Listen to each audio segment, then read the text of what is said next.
अब अगला टॉपिक हमें principal of conservation of linear momentum का करना है। इसके अंदर होता क्या है कि कोई भी आइसोलेटेड सिस्टम है, आइसोलेटेड सिस्टम के अंदर जो टोटल लीनियर मोमेंटम होगी हमारी वो कांस्टेंट जितनी थी उतनी ही होगी। द टोटल लीनियर मोमेंटम मतलब कि जितनी पहले थी उतनी ही फिर बाद में भी आएगी, ठीक है। According to this theorem, according to this principle, the total linear momentum of an isolated system remain constant. So the total linear momentum of an isolated system remains constant। अगला टॉपिक है उसकी एप्लीकेशन करने की। इसकी application कहाँ कहाँ पर लगती है हमारी, ठीक है। एप्लीकेशन में पहला पॉइंट है, एप्लीकेशन में 5 पॉइंट पढ़ेंगे। पहला पॉइंट है recoil velocity of gun. Recoil velocity of gun के अंदर जितने मोमेंटम बुलेट का आएगा उतनी मोमेंटम गन की आएगी। मतलब अगर हम फायर करेंगे तो फिर जितना मोमेंटम बुलेट का उतना ही मोमेंटम गन का। जैसे कि किस बुलेट का मास m1 और वेलोसिटी v1 से जाएगी, और किसका गन का मास m2 मान लो और वेलोसिटी v2 मान लो, तो ये दोनों की मल्टीप्लाई इन दोनों की मल्टीप्लाई बराबर आएगी, ठीक है। रिकॉइल वेलोसिटी ऑफ गन, ठीक, मान लिया v1, मान लिया कि वेलोसिटी ऑफ बुलेट है, वेलोसिटी ऑफ बुलेट, क्योंकि मोमेंटम निकालने तो मास और वेलोसिटी दोनों चाहिए। बुलेट की निकालनी v1 और m1 से, mass of bullet, mass of bullet v2 let कर लिया हमने, वेलोसिटी ऑफ गन है भाई, वेलोसिटी ऑफ गन जहाँ से जिससे हम फायर करते हैं। m2 मतलब मास ऑफ गन, ठीक। अब इस के अकॉर्डिंग क्या है, कोई भी एक आइसोलेटेड सिस्टम है उसकी मोमेंटम जितनी थी उतनी होगी। तो अकॉर्डिंग, यहाँ पे लिख लो, according to principle of conservation of linear momentum, ये क्या कहते हैं कि जितनी मोमेंटम पहले थी उतनी मोमेंटम बाद में होगी। मतलब m1 v1 is equal to m2 v2 आ जाएगी। अगर यहाँ से हमें v2 की वैल्यू फाइंड आउट करनी हो तो m1 v1 m2 या मल्टीप्लाई में इस साइड आके डिवाइड में आ जाएगी, तो v2 की आ गई, ठीक। यहाँ से वेलोसिटी क्या है, मास के, इसके खुद की वेलोसिटी खुद के मास के इन्वर्स है, मतलब कि velocity inverse proportional to mass. अगर इसका m2 क्या माना था हमने, मास ऑफ गन। अगर mass of gun increase, mass increase तो वेलोसिटी डिक्रीज, ठीक। और v1 के अंदर भी ऐसे ही, v1 या m1 या मल्टीप्लाई साइड आके डिवाइड में, तो v1 का अगर मास डिक्रीज तो वेलोसिटी इंक्रीज। ये गन का क्या है, बुलेट की तो मास कम है तो वेलोसिटी ज़्यादा हो जाएगी। बुलेट जो फायर होती है, छोटी सी बुलेट होती है, वो उसकी वेलोसिटी ज़्यादा स्पीड से जाएगी और मास उसका कम है। ऐसी गन में क्या है, वेलोसिटी कम है तो मास ज़्यादा हो जाएगा। तो इन्वर्सली प्रोपोर्शनल का रिलेशन है इन दोनों के बीच में। सेकेंड पॉइंट है while firing the gun, the gun should held to the shoulder. जब हम बुलेट को फायर करते हैं गन को, तो हमें अपने शोल्डर से टाइटली पकड़ के रखनी चाहिए, क्योंकि जितनी आगे जाएगी बुलेट उतना ही फोर्स पीछे भी लगेगी। Linear momentum remain conserved. तो वाइल फायरिंग, ये सेकेंड पॉइंट है, while firing the gun should held to the shoulder tightly पकड़नी पड़ेगी। Flight of jet and rockets और जेट्स के अंदर भी इसकी प्रॉपर्टी लगती है, क्योंकि लीनियर मोमेंटम रिमेन कंजर्व्ड। जितना मोमेंटम उसका आएगा उतना मोमेंटम दूसरे का भी आएगा। तो m1 v1 is equal to m2 v2, तो वही फाइट ऑफ वही गन वाला एग्जांपल हो जाएगा, fight of jet and rockets का एक वो डेरिवेशन भी आएगा वेलोसिटी के लिए, तो वो आगे आएगा, अभी एप्लीकेशन कर लो वैसे इसके। फोर्थ पॉइंट है जंपिंग फ्रॉम दी बोट। अगर कोई बोट है, पानी के अंदर है, अगर वो किनारे पे आ गई, ठीक है, किनारे पे आके वो आदमी इस बोट से कूदेगा, अगर आगे की तरफ कूद रहा है तो देखना कि बोट थोड़ी सी पीछे जाएगी, क्योंकि लीनियर मोमेंटम जितना इसने लगाया उतना ही मोमेंटम इसका भी आ जाएगा। इसका m1 है, वेलोसिटी v1 से कूदा, तो इसकी मास m2 है, मास ज़्यादा है तो वेलोसिटी कम है, इसकी मास कम है तो वेलोसिटी ज़्यादा वेलोसिटी से कूदेगा, इसका मास ज़्यादा है तो वेलोसिटी कम लगेगी, पीछे की तरफ जाएगी तो सही लेकिन कम वेलोसिटी से जाएगी, लेकिन लीनियर मोमेंटम रिमेन कंजर्व, जितना मोमेंटम इसने लिया उतना मोमेंटम इसने लिया। तो फिफ्थ है एक्सप्लोजन ऑफ बॉम्ब का एक्सप्लोजन होना भी application of linear momentum conservation में आती है। When a person left on A friction less surface, अगर कोई पर्सन फ्रिक्शन लेस सरफेस के ऊपर छोड़ दिया जाए तो उसमें भी application of conservation linear momentum है, क्योंकि लीनियर मोमेंटम की वो प्रॉपर्टी है। अगला टॉपिक करना है, नेक्स्ट है फ्रिक्शन। फ्रिक्शन होता क्या है? फ्रिक्शन सबको पता होगा कि अपोजिंग फोर्स होता है, ये it is the opposing force is called friction, ठीक है। अपोजिंग फोर्स, कोई भी ऑब्जेक्ट जा रहा है इस डायरेक्शन में तो फ्रिक्शन अपोजिट डायरेक्शन में लगेगी, ये सबको ही पता होगा। इसके दो टाइप है, इंटरनल फ्रिक्शन और एक्सटर्नल फ्रिक्शन। एक्सटर्नल फ्रिक्शन और इंटरनल फ्रिक्शन। पहले एक्सटर्नल कर लेते हैं। एक्सटर्नल फ्रिक्शन में क्या होता है कि कोई भी दो ऑब्जेक्ट है, या तो दोनों एक दूसरे के ऊपर आ जाएंगे एक्चुअल कॉन्टैक्ट में, मतलब कॉन्टैक्ट होना चाहिए उनका एक दूसरे के साथ में, या फिर मूव करेंगे एक दूसरे के ऊपर। मान लो कि ये सरफेस है, इस सरफेस के ऊपर दूसरा ऑब्जेक्ट मूव कर रहे हैं, तो the friction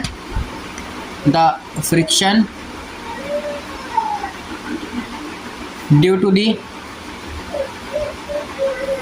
actual contact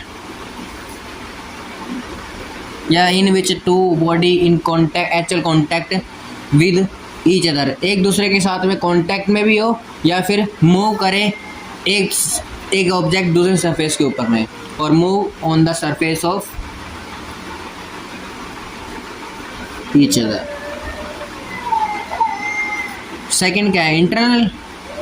internal friction किस वजह से होता है? The friction due to the force between the two layers of the liquid की दो लेयर के बीच में जो फ्रिक्शन लगता है वो कहता है इंटरनल फ्रिक्शन। तो the friction due to the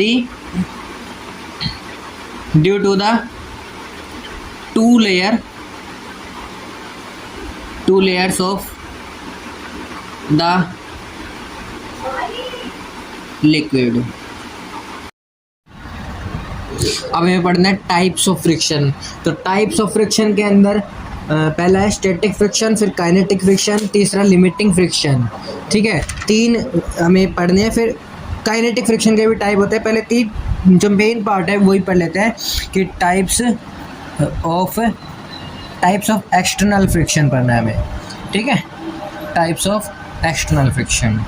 external friction के अंदर पहला जो है वो है स्टैटिक फ्रिक्शन। Static friction. फिर दूसरा है kinetic friction.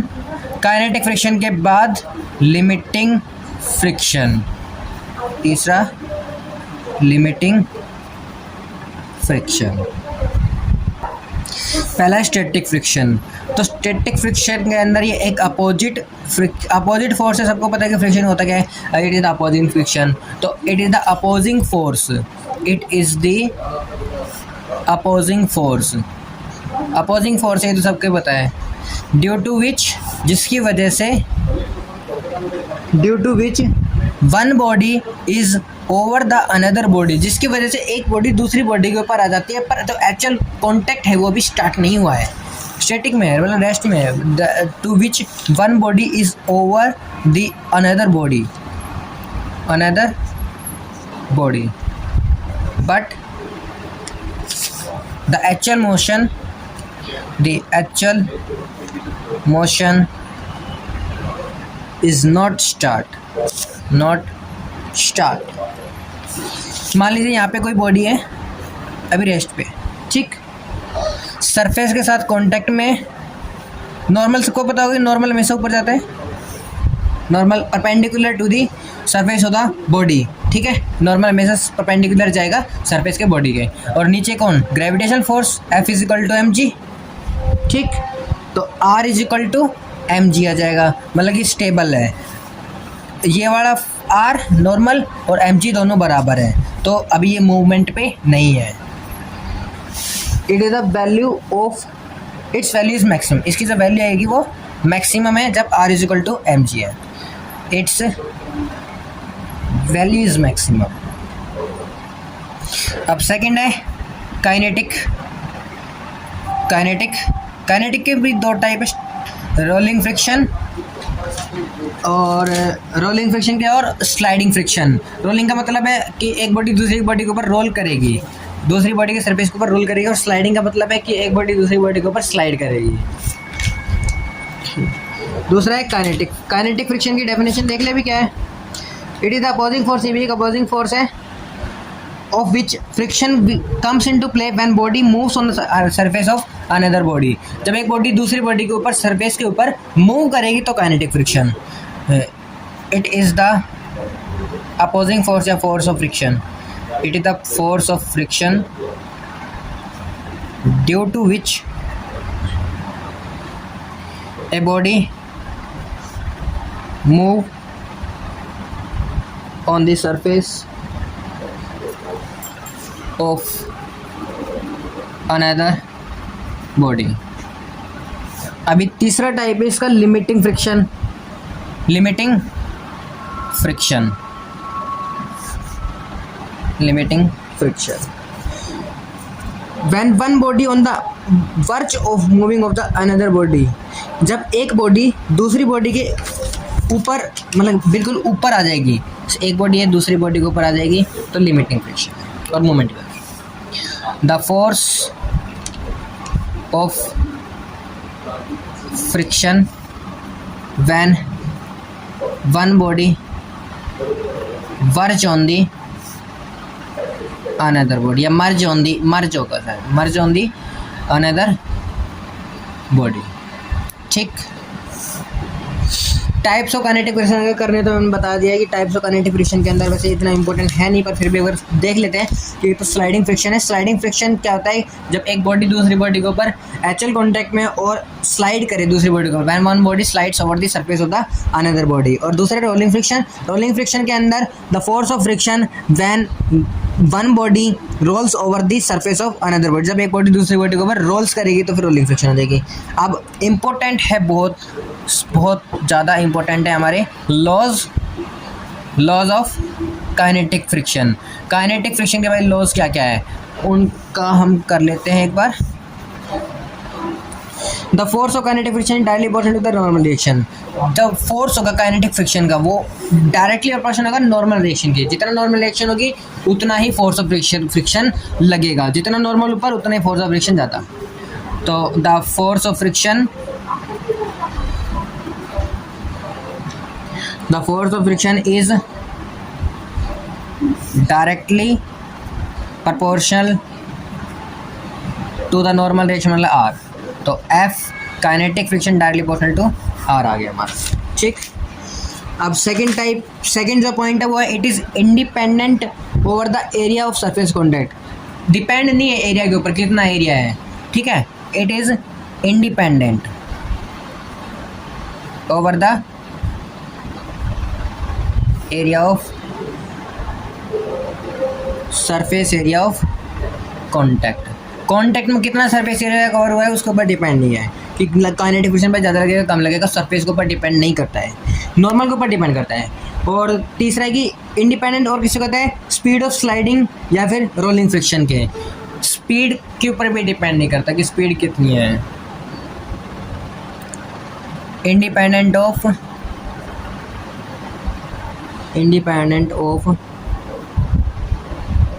the speed of sliding या फिर rolling friction। अब ये पढ़ना है cause of rolling friction। वैसे cause of rolling friction इतना इम्पोर्टेंट है नहीं, पर फिर भी अगर मैं एक बार वैसे मोरली बता देता हूँ कि रोलिंग फ्रिक्शन में होता क्या है कि एक तो टायर होता है ना, ऐसे फिर ऐसे टायर होता है, रोल करता है। यहाँ पे कोई भी एक सरफेस ले लिया हमने, ठीक। नीचे जाएगी तो डिप्रेशन में, मतलब नीचे तो depression. The depression and the mount formed is the reason of motion.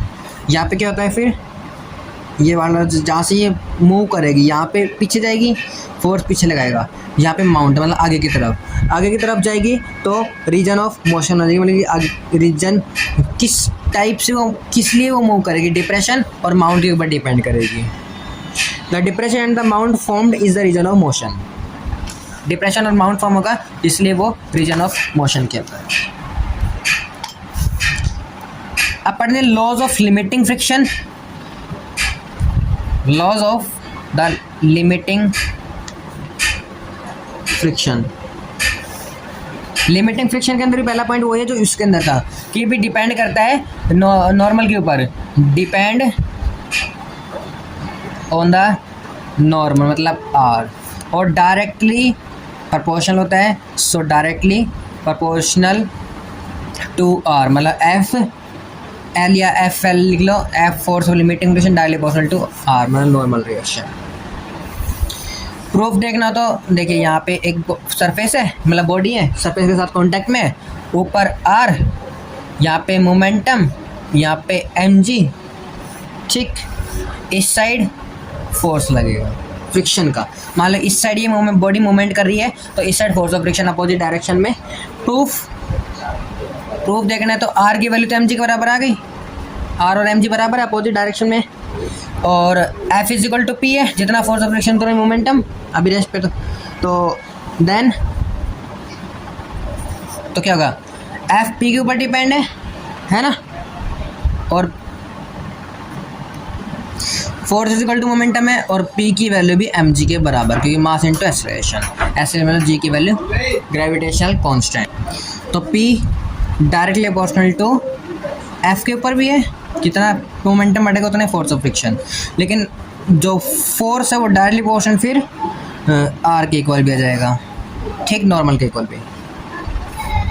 अब second point, direction of force और limiting friction opposite to the applied force.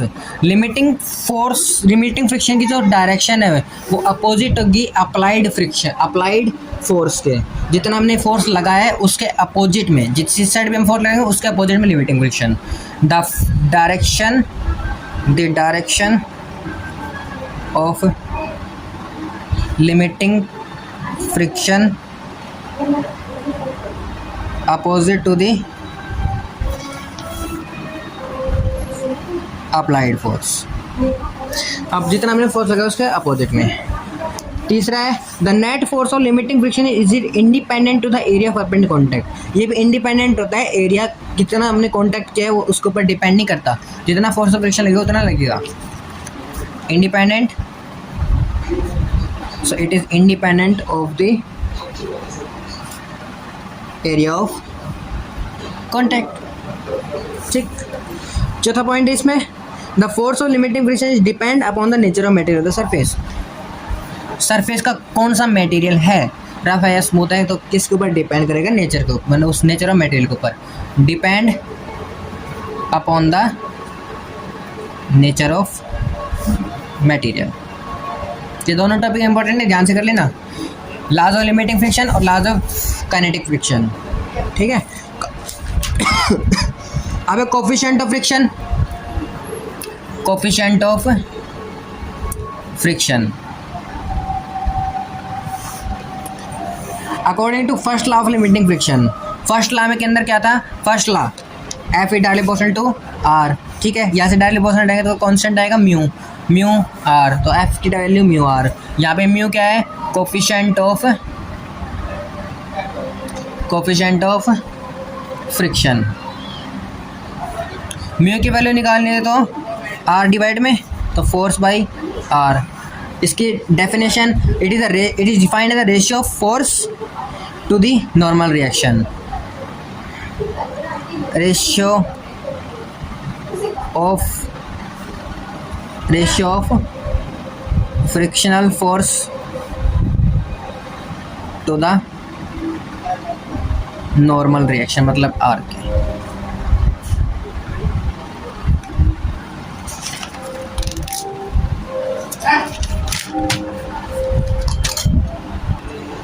अगर हमारा लुब्रिकेंट सरफेस है तो म्यू की वैल्यू आएगी 0.1 फॉर लुब्रिकेंट सरफेस।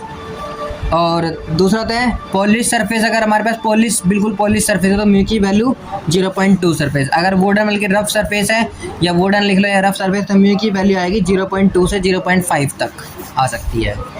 ठीक, अब है एंगल ऑफ फ्रिक्शन।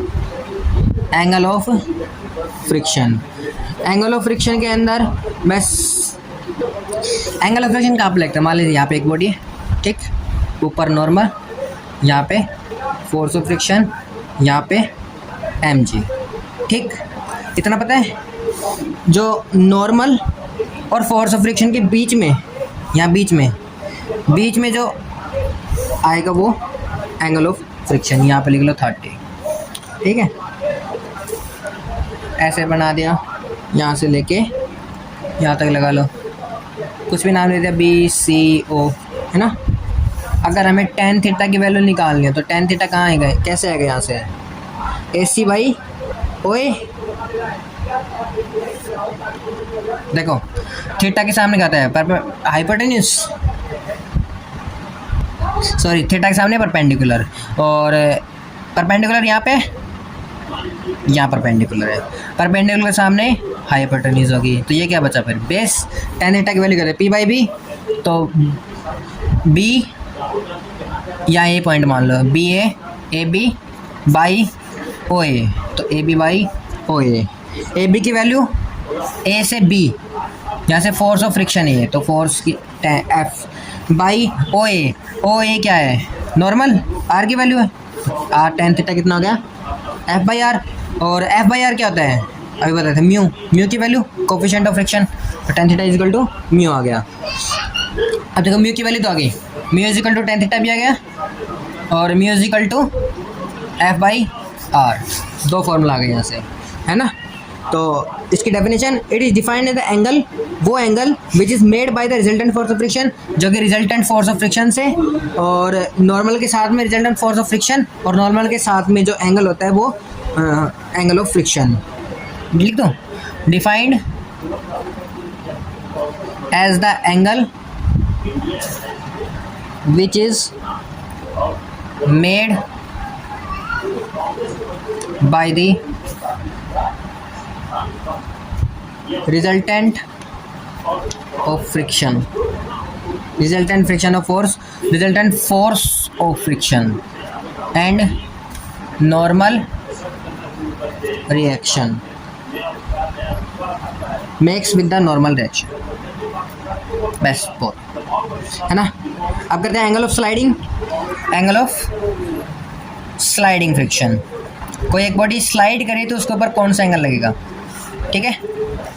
देखो यहाँ से मान लो ऐसा कोई सरफेस है, यहाँ पे बॉडी है ना, यहाँ पे बॉडी है, तो इस देखो ऐसे ऐसे है वो, ठीक, तो इसका नॉर्मल इस डायरेक्शन में है ना, mg नीचे की तरफ, यहाँ mg आ जाएगा, यहाँ पे mg है, दो कंपोनेंट में डिवाइड, बट हॉरिजेंटली तो mg साइन अल्फा मान लो, और 90 के ऊपर mg कोस अल्फा, और बीच में रिजल्टेंट है। इस साइड फोर्स ऑफ फ्रिक्शन, अब देखो R की वैल्यू किसके बराबर, नॉर्मल किसके बराबर, किसके अपोजिट में, mg कोस अल्फा के इक्वल, और फोर्स ऑफ फ्रिक्शन किसके इक्वल है, mg साइन अल्फा के इक्वल, mg साइन अल्फा के ऊपर। डिवाइड कर दो दोनों इक्वेशन, ये मान ली फर्स्ट इक्वेशन, ये मान ली second equation, divide first by second, तो F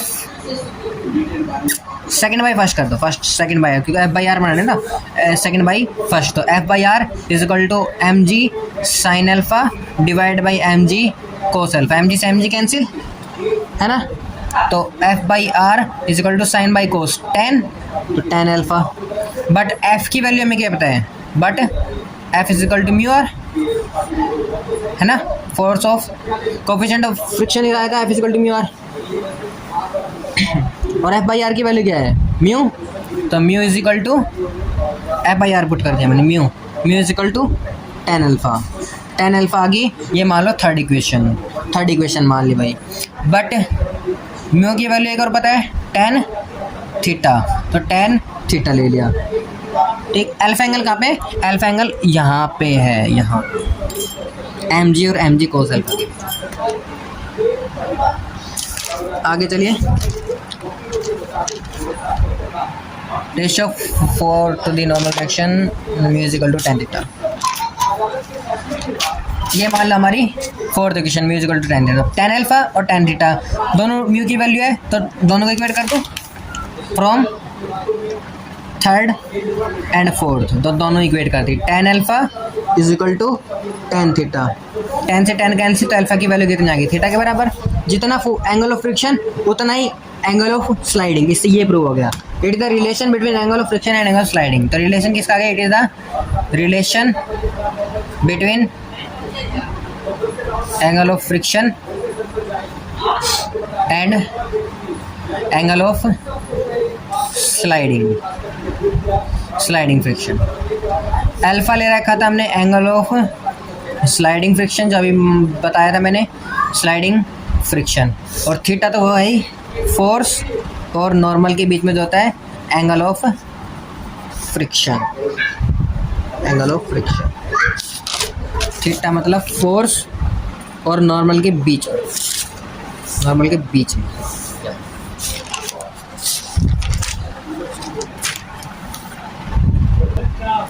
अब डेरिवेशन है acceleration of a body moving down A rough surface. किसी रफ सरफेस से एक बॉडी नीचे की तरफ आएगी तो उसका डेरिवेशन एक्सेलरेशन कितनी होगी। यहाँ से मान लो नीचे की तरफ आएगी, यहाँ पे हमने एक बॉडी मान ली, यहाँ पे नॉर्मल अभी बताया था, यहाँ पे मतलब नॉर्मल आर, यहाँ पे एम जी, यहाँ पे क्या है एम जी, तो इस साइड एम जी